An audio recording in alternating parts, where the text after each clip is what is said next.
PXL Manila. Magandang hapon, Lourdes, at magandang hapon po sa lahat ng mga nakikinig. Sec, ito lang po for at least dyan kayo para malinaw yung number.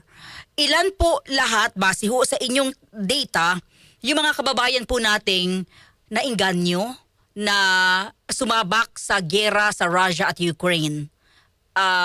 Kasi may naiulat na isang namatay, may 5 pa raw po. Ilan po ba talaga?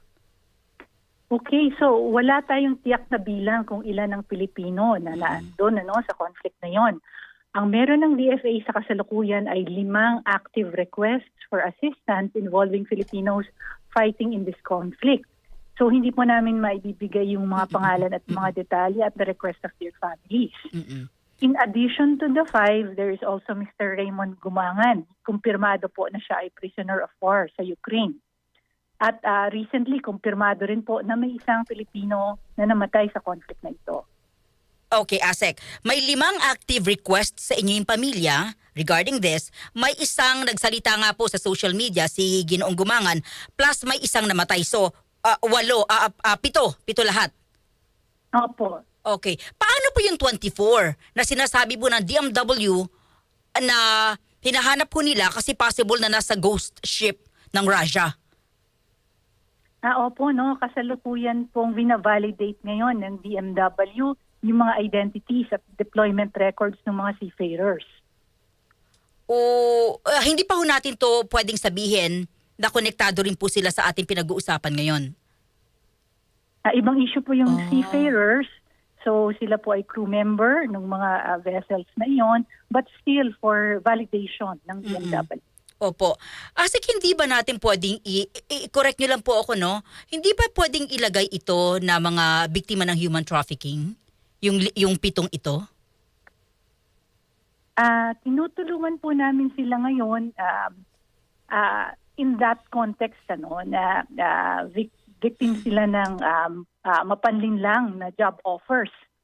Kaya nga po lagi naming pinapaalalahanan ng ating mga kababayan na maging maingat, mapanuri sa mga overseas employment offers para wag maging biktima ng illegal recruitment o wag malagay sila sa panganib. Opo. So, nasaan na ho yung aksyon ngayon ng DFA para makauwi yung ating mga kababayang ito?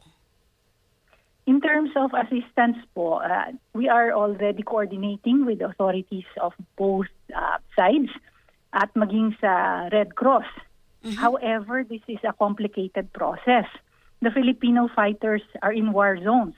Hindi po partido ang Pilipinas sa conflict na ito. So, any release or repatriation of a prisoner of war is subject to agreements between the parties to the conflict. Maging yung access to the prisoner of war po, this is governed by international law and the policies of the detaining state. Okay, so Asek, mahirap na sila po'y mapabalik sa bansa. Complicated po, but we are doing our best. We are exploring all avenues. So far po, Asek, may communication na ho ba sa Ukraine at sa Russia? They have noted our requests for assistance po, As in, natanggap lang nila? Opo, na-convey na natin, but yun nga, because this is a complicated process, hindi pa tayo makakabigay agad-agad ng time frame kung paano mangyayari ito. Okay. Yung isa po na nagsalita sa social media, nasa Ukraine as prisoner of war. Yung 5 po. Prisoners of... Opo. Yung 5 po, we cannot share the details at the moment at the request of the family, but they are involved in the fighting. Yung namatay po, naibalik ho ba siya sa bansa? Nakausap na po ng DFA ang pamilya, but again, we cannot share the details po muna. Okay. Ma'am, paano ho ito na-recruit? Kung dumaan sa Bureau of Immigration, base ho sa inyong pag-iimbestiga, Asek? Okay po. When we look at this from the recruitment aspect, ang usual po na nangyayari is the online job offers or yung informal networks. So kasalukuyang iniimbestigahan po itong mga ito, yung mga information na nakuha natin sa mga pamilya ng Interagency Council Against Trafficking o IACAT. So ang IACAT is the primary government body na gumagawa ng programa to prevent and suppress trafficking in persons. Ang head po ng IACAT ay DOJ, kasama po kami rito ang DFA, ang DMW, Bureau of Immigration, NBI, PNP at iba pang ahensya ng pamahalaan. So depende po sa mandate namin, we do what measures we can para nga hindi mapahamak tong ating mga kababayan. Okay, hindi naman po direktang nakikiusap o direktang hinire sila ng Russia. Ibig sabihin, may third person, third party. Ang kadalasan po is the online job offers. Naku po, ayun yung sinasabi natin. Kaya no? nga po, lagi po tayo nagpapaalala sa ating mga kababayan na maging maingat at dumaan sa tamang proseso.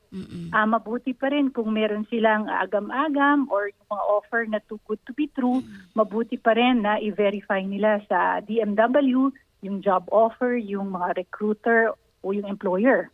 No? Kasi mainam pa rin na dumaan sa mga tamang proseso at may hawak na tamang papel.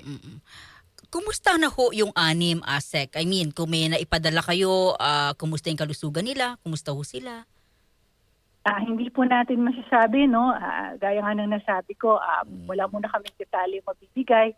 But again, may coordination tayo, nakikipag-ugnay tayo sa mga otoridad ng mga parties to the conflict. Pilipinas naman po kasi is not a party to the conflict. At sila, ang mga Pilipino, ay nasa mga war zone.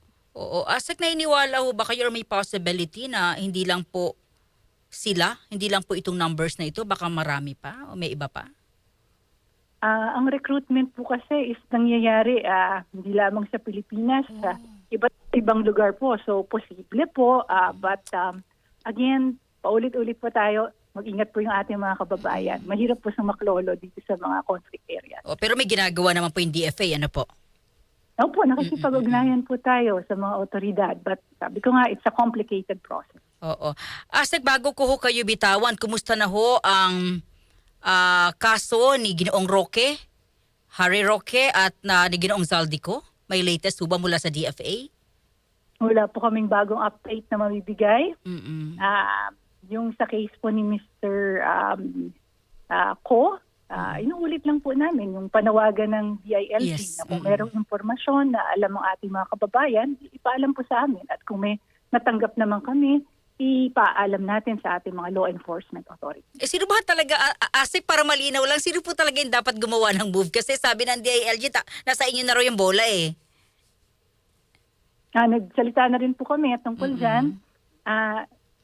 In the end, this is an whole of government effort, but our actions should emanate from the judicial and law enforcement processes at kasama dyan yung Interpol coordination.